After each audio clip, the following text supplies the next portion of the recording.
함께 우리 신앙을 고백하시겠습니다. 나는 전능하신 아버지 하나님 천지의 창조주를 믿습니다. 나는 그의 유일하신 아들 우리 주 예수 그리스도를 믿습니다. 그는 성령으로 잉태되어 동정녀 마리아에게서 나시고 본디오 빌라도에게 고난을 받아 십자가에 못 박혀 죽으시고 장사된 지 사흘 만에 죽은 자 가운데서 다시 살아나셨으며 하늘에 오르시어 전능하신 아버지 하나님 우편에 앉아 계시다가 거기로부터 살아있는 자와 죽은 자를 심판하러 오십니다. 나는 성령을 믿으며 거룩한 공교회와 성도의 교제와 죄를 용서받는 것과 몸의 부활과 영생을 믿습니다. 아멘.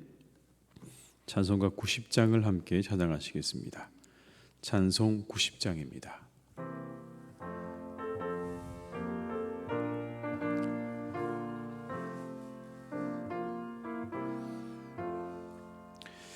주 예수 내가 알기 전 날 먼저 사랑했네. 그 크신 사랑 나타나 내 영혼 거듭났네. 주 내 맘에 늘 계시고 나 주의 안에 있어 저 포도 비유 같으니 참 좋은 나의 친구. 내 친구 되신 예수님 날 구원하시려고 그 귀한 몸을 버리사 내 죄를 대속했네. 나 주님을 늘 믿으며 그 손을 의지하고 내 몸과 마음을 바쳐서 끝까지 충성하리. 내 진실하신 친구여 그는 해내려 주사 날 항상 보호하시고 내 방패 되옵소서. 그 풍성한 참 사랑을 네 능히 끊을 소냐. 날 구원하신 예수는 참 좋은 나의 친. 2절입니다. 내 친구 되신 예수님 날 구원하시려고 그 귀한 몸을 버리사 내 죄를 대속했네. 나 주님을 늘 믿으며 그 손을 의지하고 내 몸과 마음을 바쳐서 끝까지 충성하리. 내 진실하신 친구여 그는 해내려 주사 날 항상 보호하시고 내 방패 되옵소서. 그 풍성한 참 사랑을 네 능히 끊을 소냐. 날 구원하신 예수는 참 좋은 나의 친구. 이 시간 하나님께서 우리에게 주신 말씀은 요한복음 13장 21절에서 30절의 말씀입니다. 요한복음 13장 21절에서 30절의 말씀입니다. 요한복음 13장 21절에서 30절의 말씀을 함께 봉독하시겠습니다. 예수께서 이 말씀을 하시고 심령이 괴로워 증언하여 이르시되 내가 진실로 진실로 너희에게 이르노니 너희 중 하나가 나를 팔리라 하시니 제자들이 서로 보며 누구에게 대하여 말씀하시는지 의심하더라. 예수의 제자 중 하나 곧 그가 사랑하시는 자가 예수의 품에 의지하여 누웠는지라. 시몬 베드로가 머리짓을 하여 말하되 말씀하신 자가 누구인지 말하라 하니 그가 예수의 가슴에 그대로 의지하여 말하되 주여 누구니이까. 예수께서 대답하시되 내가 떡 한 조각을 적셔다 주는 자가 그니라 하시고 곧 한 조각을 적셔서 가룟 시몬의 아들 유다에게 주시니 조각을 받은 후 곧 사탄이 그 속에 들어간지라. 이에 예수께서 유다에게 이르시되 내가 하는 일을 속히 하라 하시니 이 말씀을 무슨 뜻으로 하셨는지 그 앉은 자 중에 아는 자가 없고 어떤 이들은 유다가 돈꾀를 맡았으므로 명절에 우리가 쓸 물건을 사라 하시는지 혹은 가난한 자들에게 무엇을 주라 하시는 줄로 생각하더라. 유다가 그 조각을 받고 곧 나가니 밤이러라. 아멘. 오늘의 본문을 읽다 보면 다빈치의 그림이 생각이 납니다. 최후의 만찬이라는 그림이 생각이 나죠. 너희 중에 한 사람이 나를 팔 것이다라는 그 말씀 때문에 사람들이 서로 의심의 눈초리로 바라보기 시작했다라는 겁니다. 그때 예수님의 사랑하시는 제자가 예수님의 품에 의지해서 누웠습니다. 이 베드로가 그가 누구인지가 너무 궁금한데 물을 수가 없었습니다. 그래서 그 제자에게 머리짓을 하죠. 누구인지 물어보아라. 24절과 25절의 말씀을 한번 같이 읽어보시겠습니다. 시몬 베드로가 머리짓을 하여 말하되 말씀하신 자가 누구인지 말하라 하니 그가 예수의 가슴에 그대로 의지하여 말하되 주여 누구니이까. 한 가지 궁금한 건 왜 베드로가 직접 묻지 않았을까라는 겁니다. 그렇게 나서기를 좋아하는 사람인데 과감하게 모든 걸 다 묻기도 하고 말하기도 하는 사람인데 왜 그가 직접 예수님께 그가 누구입니까? 라고 묻지 않았을까? 궁금하긴 한데 사실은 답은 잘 모르겠습니다. 왜 그랬을까? 언젠가 이 본문 읽으면서 이런 생각을 했던 적이 있습니다. 우리말에 미운 놈 떡 하나 더 준다 그런 말이 있는데 이 본문에서 나온 것인가? 여러분 26절과 27절의 말씀을 같이 읽어보시겠습니다. 예수께서 대답하시되 내가 떡 한 조각을 적셔다 주는 자가 그니라 하시고 곧 한 조각을 적셔서 가룟 시몬의 아들 유다에게 주시니 조각을 받은 후 곧 사탄이 그 속에 들어간지라. 이에 예수께서 유다에게 이르시되 내가 하는 일을 속히 하라 하시니. 예수님께서 떡 한 조각을 준 사람이 예수님을 파는 자였습니다.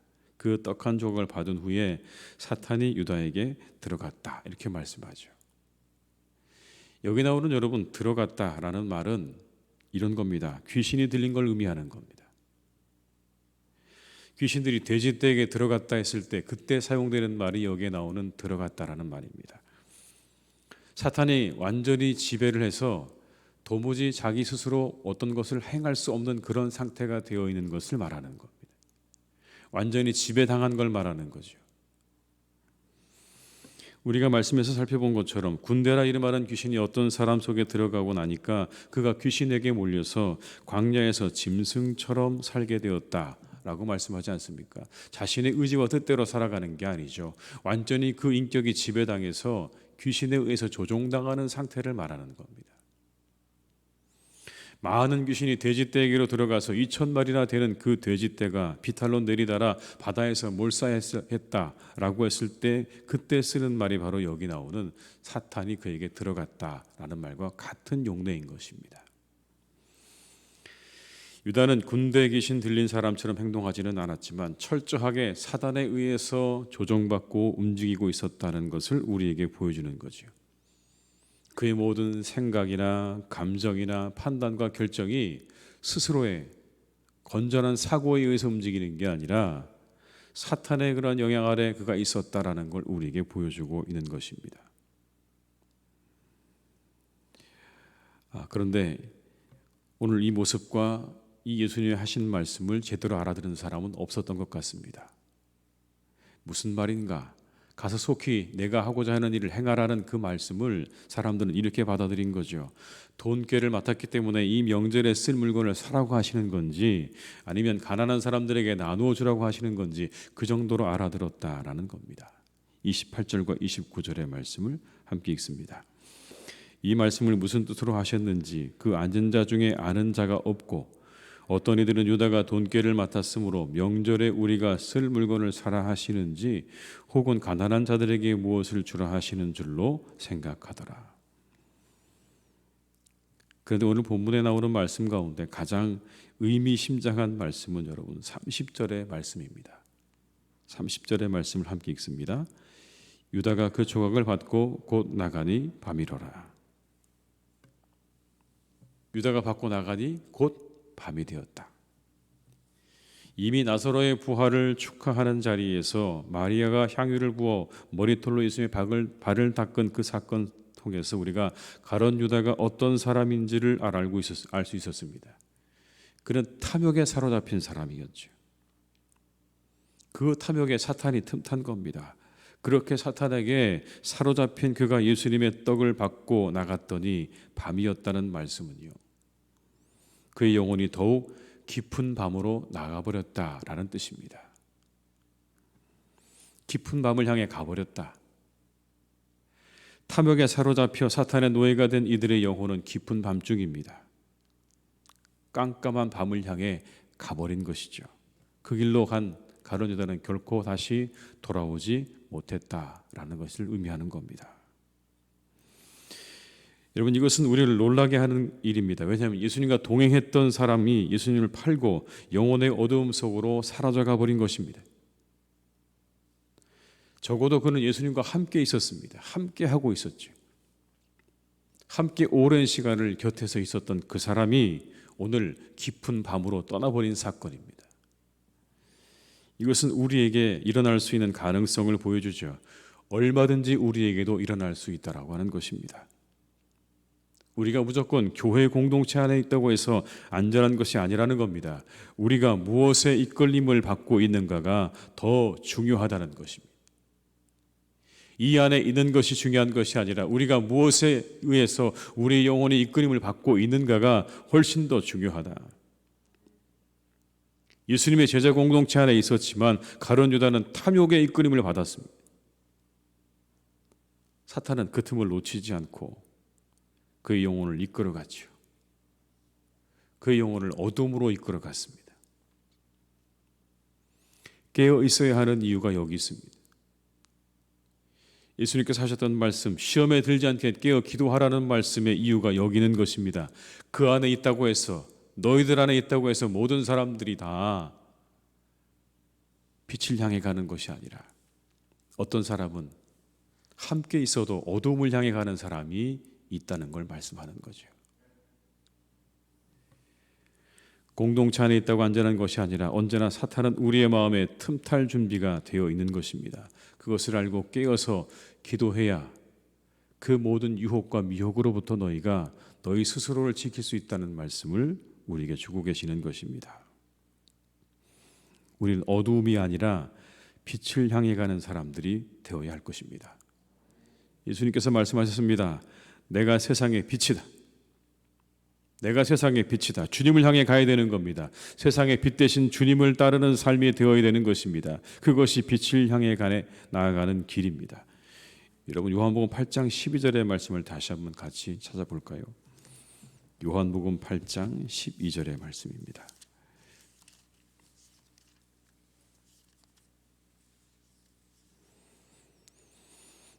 (8장 12절의) 말씀을 한번 같이 읽어보시겠습니다. 예수께서 또 말씀하여 이르시되 나는 세상의 빛이니 나를 따르는 자는 어둠에 다니지 아니하고 생명의 빛을 얻으리라.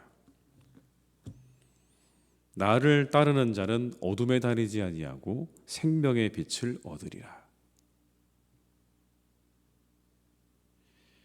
어둠에 다니지 말라는 말씀이죠. 그리고 나를 따르지 않으면 너희들은 어둠에 다닐 수밖에 없다는 그런 말씀이기도 합니다. 내가 세상의 빛으로 왔으니 나를 따라야, 그래야 너희들이 빛으로 살아갈 수 있다. 에베소서는 이렇게 말씀하십니다. 너희가 전에는 어두움이더니 이제는 주 안에서 빛이라. 너희가 전에는 어둠이더니 이제는 주 안에서 빛이라. 빛의 자녀들처럼 행하라. 그리고 빛의 열매를 이렇게 말씀하시죠. 모든 착함과 의로움과 진실함에 있느니라. 이게 빛의 열매다. 모든 착함과 의로움과 진실함이 빛의 열매다. 선하시고 의로우시고 진실하신 주님의 뒤를 따라 빛의 자녀들로 살아가시기를 바랍니다. 사탄은 여러분 불의하고 거짓으로 가득하고 악을 도모합니다. 정반대죠. 그것은 어둠입니다. 영혼의 어둠을 향해 걸어갔던 가룟 유다처럼 우리의 인생이 그런 인생이 되어서는 안 되겠죠. 우리 인생은 빛이신 주님을 향해 가는 그러한 인생이 되어야 할 줄로 믿습니다. 선하시고 의로우시고 진실하셨던 주님처럼 우리가 우리의 삶을 그렇게 아름답게 잘 만들어 가시는 우리 성도님들이 다 되시기를 주님의 이름으로 축원합니다. 수많은 믿음의 선배들이 보여주었던 것처럼 빛의 자녀들답게 살아가는 복된 인생, 우리의 삶에 그런 열매들이 맺혀지는 복된 인생이 되셔서 그가 나아갔더니 밤이다가 아니라 그가 나아갔더니 세상이 밝아졌더라, 세상이 환해졌더라 라고 하는 그러한 이야기가 여러분의 삶을 통해서 들려질 수 있기를 주님의 이름으로 축원합니다. 기도하시겠습니다. 아버지 하나님, 오늘 가룟 유다 그런 예수님을 팔았습니다. 자신의 탐욕에 눈이 멀어서 예수님을 팔고 결국 영혼의 어두운 밤속으로 들어가 버렸습니다. 다시는 돌아오지 못할 어두움 속으로 그는 떠나버렸습니다. 우리에게 주시는 경고의 메시지이자 경계의 말씀입니다. 그렇게 예수님과 함께 있었지만 그는 어둠으로 가버렸습니다. 우리가 이 교회 안에 있다고 해서, 이 공동체 안에 있다고 해서 우리 모두가 다 빛을 향해 나아가는 것은 아님을 우리에게 분명하게 말씀해 주십니다. 주님, 우리가 빛 대신 주님을 향해 나아가는 발걸음이 될 수 있기를 간절히 기도합니다. 빛의 열매, 모든 착함과 의로움과 진실함에 있다고 말씀하셨습니다. 선하고 의롭고 그리고 진실함을 추구하는 자의 삶은 빛으로 나가는 삶입니다. 그 사람의 삶에는 어두움이 찾아오지 않을 것입니다. 그러나 오늘 이 가룟 유다와 같이 탐욕에 눈이 먼 사람의 그 삶 가운데는 어두움이 찾아오게 될 것입니다. 주님, 우리가 이 말씀을 잘 기억하며 깨어 기도할 수 있는 우리 모두가 될 수 있기를 간절히 원합니다. 다시 한번 우리를 돌아보게 하시옵소서. 우리가 이 안에 있지만, 우리가 이 공동체 안에 있지만 무엇이 나를 이끌어가고 있는가를 다시 한번 돌이켜볼 수 있는 이 새벽이 되기를 간절히 원합니다. 내가 빛을 향해 나가고 있는가? 주님의 그 말씀과 주님의 그 생각과 주님의 그 마음이 나를 이끌어가고 있는가? 다시 한번 우리가 새롭게 우리를 돌이켜보는 시간 될 수 있기를 간절히 원하오니 오늘 시간 하나님 우리에게 회개의 영을 부어주시옵고 새롭게 하시는 주의 성령으로 이 시간 역사하여 주시옵소서. 우리 사랑하는 성도님들이 하나님 그래서 언제나 가는 곳마다 빛이 되기를 간절히 원합니다. 그가 그곳에 갔더니 환하여졌더라, 밝아졌더라, 낮이 되었더라라고 하는 그러한 말씀을 들을 수 있는 우리 성도님들의 삶이 되게 하여 주시옵소서. 세상에 많은 사람들의 마음과 영혼이 환하게 밝아지는 은혜가 있기를 간절히 원합니다. 우리 성도님들이 가는 곳마다 아버지 하나님 그러한 일들이 있게 하여 주시옵소서. 어두움이 물러가게 하여 주시옵고 그들의 영혼에 환한 빛이 비추어지는 은혜, 그들의 영혼이 밝아져서 나처럼 환해지는 그런 은혜가 있기를 간절히 원하오니 어두움에 다니지 않도록 도와주시옵시고 우리 사랑하는 성도님들을 통해 세상이 밝아지는 은혜와 축복이 날마다 있게 하여 주시옵소서. 우리 성도님들이 그런 분들이 되길 간절히 원합니다. 세상의 많은 사람들에게 선한 영향력을 미치는 사람들이 되기를 간절히 원합니다. 선한 에너지로 많은 사람들에게 영혼을, 기쁨을 주고 위로를 주고 소망을 주고 그리고 은혜를 끼치는 그런 삶을 살아갈 수 있도록 우리 성도님들을 한 분 한 분 다 지켜 주시옵소서. 하나님, 특별히 이곳을 하나님께서 비추어 주시기 원합니다. 우리 교회를 하나님께서 비추어 주시기를 원합니다. 빛으로 환하게 비추어 주시옵소서. 이곳에 오는 자마다 그 영혼이 밝아지는 것을 경험하며 돌아가는 그런 교회가 되기를 간절히 원합니다. 기쁨을 얻는 자리가 되게 하여 주옵시고, 위로를 얻는 자리가 되게 하여 주옵시고, 다시 한번 소망을 확인하는 자리가 되게 하여 주옵시고, 이곳에서 우리가 응답을 받으며 우리 영혼이 정오의 빛같이 밝게 빛나는 그런 교회가 되게 하실 줄로 믿사오니 하나님, 날마다 우리 교회를 비추어 주시고 우리의 모임을 비추어 주시고 우리 예배 자리를 하나님께서 늘 그 빛으로 환하게 비추어 주시옵소서. 우리가 늘 밝아져서 세상을 밝히며 우리의 주변을 밝히며 그리고 이 어두워져가는 세상 가운데 우리가 복음을 들고 나가는 교회로 설 수 있기를 간절히 원하오니 주님, 사랑하는 우리 교회 위에 그 놀라우신 빛으로, 이 땅에 빛으로 오신 예수 그리스도의 그 놀라운 은혜와 정신과 능력과 사랑으로 충만하게 채우시고 더하여 주시옵소서. 하나님, 우리 사랑하는 성도님들의 가정마다 주께서 빛을 비추어 주시기를 또한 간절히 원합니다. 그 모든 가정들이 환하게 하나님 비추어지기를 간절히 원합니다. 어두움이 물러가게 하시옵소서. 그 가정들에 있는 모든 어두움들이 물러가게 도와주시옵시고 밝고 환한 아버지 하나님, 날들이 계속 이어질 수 있기를 간절히 원하오니 우리 사랑하는 성도님들의 가정을 지배하고 있는 모든 어두움들은 떠나가게 도와주시옵고 오직 그리스도의 밝은 빛이 그 가정을 지배하는 은혜와 역사가 있게 하여 주시옵소서. 가정마다 모든 착함과 의로움과 진실함의 열매들이 맺혀가기를 간절히 빌고 원합니다. 온 가족들이 하나님 그런 열매들을 맺는 가정들 되게 하여 주시옵소서. 하나님의 은혜로 충만케 하시고 모든 일이 주님 안에서 잘 되어지는 은혜와 기쁨을 맛보는 우리 사랑하는 성도님들의 가정이 되게 하여 주시옵소서. 아버지 하나님, 여전히 이 땅에는 참으로 어렵게 살아가는 사람들이 참으로 많이 있습니다. 홀로 살아가는 분들도 많이 있습니다. 하나님, 우리 살아가는 이 땅에 있는 수많은 어려움을 겪고 있는 우리의 홀로 살아가는 분들과 그리고 우리 청년들과 소년 소녀 가장들을 하나님께서 기억하여 주셔서 그들을 위로해 주시고 그들에게 새 힘을 주시고 그들이 이 세상을 넉넉하게 살아갈 수 있는 그런 좋은 사람들을 하나님께서 더해 주시기를 간절히 원하오니 주여, 그들을 통해서 새 힘을 얻고 능력을 얻어 이 세상을 잘 살아갈 수 있는 좋은 사람들을 또한 허락하여 주시옵소서. 그들에게 용기를 주시옵소서. 그들에게 힘을 주시옵소서.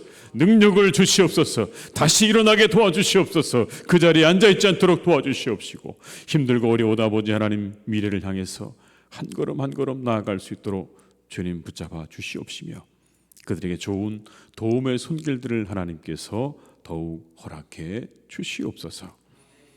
하나님, 들려오는 소식이 참으로 안타까운 소식들이 참 많이 있습니다. 세상의 사람들이 사람의 생명을 너무나 경시하는 그런 모습들, 하나님, 우리가 계속해서 소식을 듣고 있습니다. 사람의 목숨이 너무나 소중하게 여겨지지 않는 이런 시대에 우리가 살아가고 있습니다. 안타까운 현실입니다.